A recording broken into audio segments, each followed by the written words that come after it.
Morning, જય સ્વામિનારાયણ. કેમ છો બધા? Welcome back to my new blog. કેમ છે બધાની તબિયત સારી? તો છે ને આજે બને છે દૂધીનો હલવો અને બ્લોગ અત્યારે ચાલુ કર્યો છે. 9:30 થયા છે. છોકરાઓ સ્કૂલે વહી ગયા, વિવેક જતા રહ્યા છે અને આજે દૂધીના હલવાની હું રીલ બનાવતી હતી ને એટલે બ્લોગ ચાલુ કરવા મોડું થઈ ગયું છે. જોકે હું જે ઇન્સ્ટાગ્રામ ઉપર મૂકું છું ને એ સેમ રીલ મારી યુટ્યુબમાં આવી જ જશે, પણ બેવના ફીચર્સ અલગ છે, ઘણું બધું બેવમાં ડિફરન્ટ છે, એટલે મારે સોંગ ચેન્જ કરવું પડે, થોડા ઘણા ઓલા ચેન્જ કરવા પડે એટલે. અને જો ઇન્સ્ટાગ્રામ પર ફોલો કરતા હોય ને તો ત્યાં જઈને બી રીલ જોઈ લેજો, ત્યાં સાચી સરસ ઓરિજિનલ રીલ હોય છે. તો હલવો બને છે અને બા છે. હવે અમારે અત્યારે બીજો વિડીયો શૂટ કરવો છે તો બાને કપડાં બદલવાનું કહું છું તો બાને નથી બદલવા. અને ગરમી જો, બહાર વરસાદ પડે છે, ઘરમાં ગરમી થાય છે, બહુ ગરમી છે. હવે ઓલમોસ્ટ ડન થઈ ગયો છે હલવો. આગળનો વિડીયો છે ને મને ખબર છે ઘણા દિવસ વીતી ગયા છે, પણ તોય હું એડિટ કરીને મૂકી દઉં છું, કેમ કે ડેટા પછી ફોનમાં રાખવો મારા માટે બહુ અઘરો થઈ જાય છે, બહુ બધું વાંચવવું પડે છે એટલે. તો એ અત્યારે હું એડિટ કરીને મૂકી જ દઈશ. અને આ ફરીથી નવો ચાલુ થયો છે.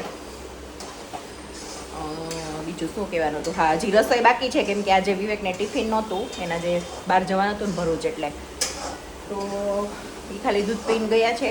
અને અમારે રસોઈમાં તુરિયાનું શાક ને બાજરાનો રોટલો બનાવવાનો છે. બપોરે એક ટાઈમ રસોઈ હોય, સવાર સાંજ 2 ટાઈમ તો હોય નહીં, એટલે હમણાં તો અમારા રસોઈમાં બહુ શાંતિ છે એવું કહી શકીએ. ચલો, હલવો ડન થઈ ગયો છે. આ જે ઓલું દેખાય છે ને, ઓલા રીંગણાના બિયા હોય એવું, એ છે ને અમે મલાઈ નાખી હતી ને એનો માવો બન્યો છે. અમારો હલવો બની ગયો છે. શાક, તુરિયાનું શાક ને બાજરાનો રોટલો બનાવ્યો છે ને હવે અમે જમી લેશું, એકટાણું કરી લેશું, તમને બધું બતાવી દઉં. બા કંઈક શોધી રહ્યા છે. બા શું ગોતો છો? હલવો ભરવા. Okay, bowl. આ બાઉલ લઈ લે મમ્મી, હલવો ભરવા. હા, આમાં સમાઈ જશે અત્યારે, થોડો સમાઈ જશે મમ્મી. હા, સમાઈ જશે. જો અહીંયા અમારો હલવો રેડી થઈ ગયો છે. અહીંયા ભગવાનનો થાળ જ બતાવી દઉં. પરોઠા હતા પણ મેં મારી વિડીયો લેવો હતો ને એટલે મેં જરાક સાઈડ કર્યા હતા. આ શાક અને પરોઠા બાળકો માટે છે, રોટલો ને આ શાક અમારું છે, હલવો છે, દહીં છે, છાશ છે. આજે ટિફિનમાં હતી મકાઈ. ભાઈને ખૂટી નથી લાગતી મમ્મી. ખૂટી નથી, પાછી આવી છે. ચલો, પડી ગઈ છે સાંજ અને મારે હમણાં 2-3 દિવસથી બ્લોગ એડિટ નહોતો થયો, રવિવાર વાતનો બાકી હતો. એ અત્યારે બ્લોગ જો એડિટ કરીને મૂક્યો છે અને થોડુંક બહારથી ટીવીનો દીવા થોડુંક ધીમું કરી નાખ, ધીમો ઘડીક શાંત થઈ જાવ. છોકરીઓ કાલે 15મી ઓગસ્ટ છે ને એટલે ડાન્સની પ્રેક્ટિસ કરે છે. તમારે ફરાળમાં છે ચા અને ફરાળી ભેળ અને બા. નહીં, ફરાળી ભેળ, ચા ને બા. હાલો ફરાળ કરવા સાંજ. હા, આજે એમાં છે ને મેં કાચી કેરી નાખી થોડી.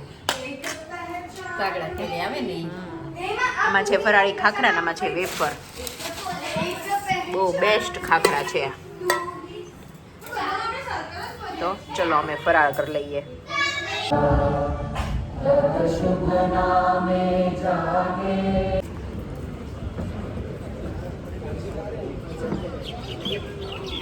લાસ્ટ યર તો એ બધા પાણી પર બેઠા છોકરાઓ.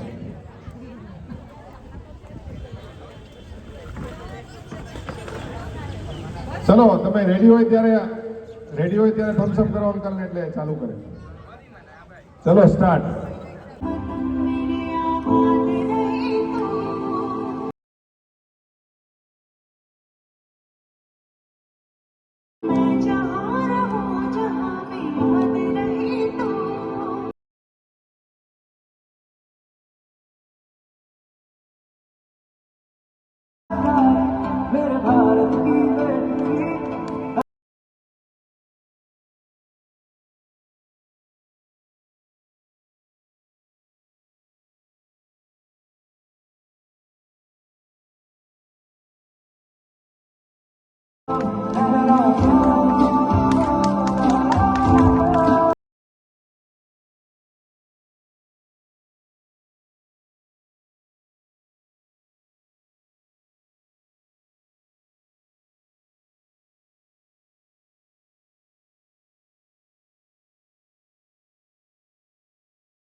જો નીચે ફ્લેગ હોઇસ્ટિંગ હતું અને દીવાનોનો ડાન્સ હતો. તો બધું કરીને આવ્યા. હવે કેટલા 11:15 થઈ ગયા છે. તો કપડાં ચેન્જ કરી નાખીએ. જીન્સ ને શર્ટ પહેર્યો તો વ્હાઈટ હતો ને એટલે કપડાને એવું ચેન્જ કરી નાખીએ અને પછી થોડું ઘણું કામ પતાવી દઈએ. રસોઈ તો બની ગઈ છે. વિવેકનું ટિફિન હતું એટલે જો અમે જમવા બેઠા હતા. શાક, સલાડ, સંભારો, દૂધીનો હલવો અને રોટલી. તો બાજુમાંથી ડીશ આવી રાજસ્થાની ડીશ. આ છે મંગોડા, ચટણી, દૂધપાક, બટેકા ને પૂરી. જય સ્વામિનારાયણ. હાલો જય જમવા સ્વામિનારાયણ. એક ટાણા કરવા. ये भाभी जी ने थोड़ा देर से दिया मतलब એને પેલા કીધું તો હું રસોઈ જ ન બનાવત. દાદી બનાવી કેટલું બધું આપી ગયા. છોકરા અમે નીચે ગયા હતા ને તો નીચે નાસ્તો હતો, જલેબી ને ખમણ ને એવું. તો બે છોકરાઓ નીચે જ ખાઈને આવ્યા ને જમવું નથી. અમે એટલું બધું બનાવ્યું હતું અને આટલું બધું આવ્યું. આપણે એક ટાણા હતા ત્યાં નીચે અમારે એક ટાણા હતા તો હવે થોડું બધું ખાઈ લઈએ કેમ કે અત્યારે પૂરું કરવું. આ પૂરી તો બેન સાંજે હાલશે હા. ભાઈ બેન ને. પૃથુ મંગોડા ખાશે.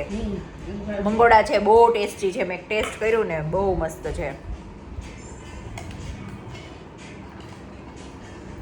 મારે રેસીપી લેવી પડશે એની પાસેથી. હું એની પાસેથી બાજોડા ભાભી પાસેથી રેસીપી લઈને પછી આપણે બધા બનાવશું. આપણા વ્લોગમાં બનાવશું. બહુ જ મસ્ત છે. એકદમ ક્રિસ્પી છે. અવાજ કેમ નહીં? હાલો આપણે ઘરનું સ્વીગી છે. આમ જો ફરાળી ક્રેવિંગ આવ્યું, આમ જોઈ લે. કેમ કે વિચિત્ર લાગ્યું. ઉભો રહે હલાવા દે હલકું. એટલે જ કીધું તને બાઉલમાં લે ને એમાં હલાવાય. દાડમના દાણાનો ન ખાવાય. ન હાયા લાગે. હવે ઈ મને થોડી ખબર હોય. પીડે જોવા ગયો ને મેં. ચાલો હવે તમે ફરાળ એન્જોય કરો. ઓકે, રાત્રે વાગ્યા છે 12 અને 12 વાગે શ્રાવણમાં સોજવાય છે અમારે. જોઈ લ્યો. એ ઢીંગલું શું કરો માં દીકલું?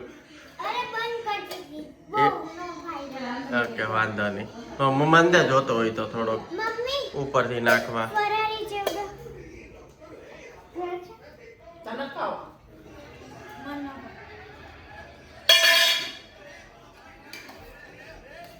નાખ, એમાં થોડોક ટેસ્ટ આવે દીકા.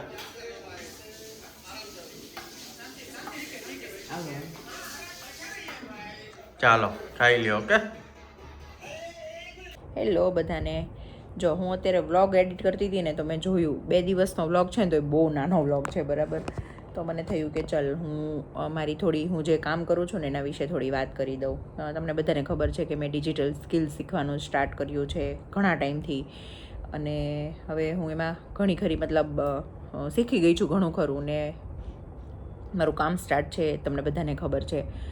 તો ઘરના કામ તો જો આપણે રોજ રહેવાના છે બરાબર છે. ઘરના કામ કરતા રહેશું ને તો આપણને ફ્યુચરમાં આપણા માટે કોઈ ઓપોર્ચ્યુનિટી નથી, આપણને બધાને ખબર છે.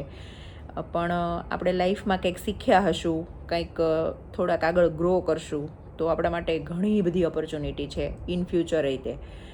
અને હવે આપણા બાળકો મોટા થતા જાય છે. બાળકોને પણ ડિજિટલ જ્ઞાન આપવું જરૂરી છે કારણ કે વાપરે છે ડિજિટલ વર્લ્ડ. કેવી વસ્તુ છે ખબર? મતલબ ડિજિટલ શબ્દ કેવો છે કે વાપરે છે બધા જ લોકો. જો ફેસબુક બધા વાપરે છે, ઇન્સ્ટાગ્રામ બધા વાપરે છે અને યુટ્યુબ બધા વાપરે છે.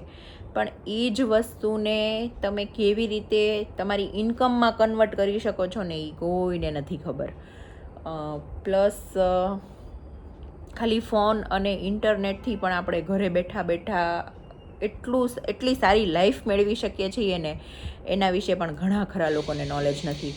તો બસ એ નોલેજ આપવા માટે મેં મારા વોટ્સઅપમાં એક કમ્યુનિટી બનાવી છે. હું બનાવવા વિચારું છું કેમ કે ઓલરેડી મારી પાસે 5 થી 7 લોકોની કમ્યુનિટી છે. તો હું એક કમ્યુનિટી બનાવવા વિચારું છું કે જેમાં હું ઇન્ફોર્મેશન શેર કરતી રહીશ. તો જો તમને લોકોને કોઈને પણ ઇન્ટરેસ્ટેડ હોય ને એટલીસ્ટ મને 5 થી 7 કમેન્ટ પણ આવશે ને કે હા અમને ઇન્ટરેસ્ટ છે, તો હું આવતીકાલના વ્લોગમાં ડિસ્ક્રિપ્શનમાં મારો નંબર નાખી દઈશ અને એ નંબરની અંદર તમે મને ખાલી હાઈ કે સ્ટાર્ટ કે વોટેવર કરીને મોકલશો ને તો એ કમ્યુનિટીમાં હું તમને જોઈન કરી દઈશ. કમ્યુનિટી બનાવું કે ચેનલ બનાવું એ હજી હું બી વિચારીશ કેમ કે કમ્યુનિટીમાં વોટ્સઅપ બેન થવાના ચાન્સીસ બહુ હોય છે, ચેનલમાં પ્રોબ્લેમ નથી આવતો. તો હું એક એવી ચેનલ બનાવવા માગું છું કે જેમાં હું ઇન્ફોર્મેશન ઘણી વખત શેર કરતી રહીશ. ઘણા લોકોને યુઝફુલ હોય છે. તો એ કમ્યુનિટીમાં જો મને 5 કે 7 કમેન્ટ હશે ને તો હું એ વિચારું છું કે હું એ ચેનલમાં તમને લોકોને એડ કરી દઈશ. બરાબર, તો બસ આટલું જ કહેવાનું હતું મારું.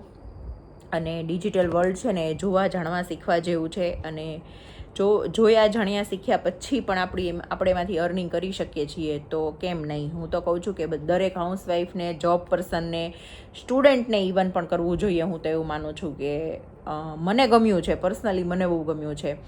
અને જે પ્લેટફોર્મ ઉપર અત્યારે હું કામ કરું છું ને એ પ્લેટફોર્મ વર્લ્ડનું બેસ્ટ પ્લેટફોર્મ હું મતલબ મારી દ્રષ્ટિથી કહું છું. મને એમ થાય કે બહુ જ સારું પ્લેટફોર્મ છે. એટલો હેન્ડ હોલ્ડિંગ સપોર્ટ આપે છે ને, મતલબ સપોર્ટની તો હું શું વાત કરું. તમે ક્યાંય પણ અટવાવ છો તો તમને એ લોકો ડે નાઇટ તમારા માટે મતલબ તમે ગમે ત્યારે પણ તમે હેલ્પ માંગો છો તો તમને મળે છે. એવું નથી કે તમે એક વખત કામ ચાલુ કર્યું ને તમને છોડી દીધા તમારા હાલ ઉપર, એવું નથી. અને હા, બીજી વાત, આ કોઈ MLM ચેઇન કે માર્કેટિંગ ચેઇન નથી કેમ કે ઘણા લોકોને એમ લાગે છે કે આ કોઈ MLM ચેઇન હશે, તો એ બી નથી. એટલે બસ ઘણી વાતો થઈ ગઈ. હવે મળીએ કાલે નેક્સ્ટ વ્લોગમાં. ત્યાં સુધી બાય બાય બધાને. જય શ્રી કૃષ્ણ, જય સ્વામિનારાયણ.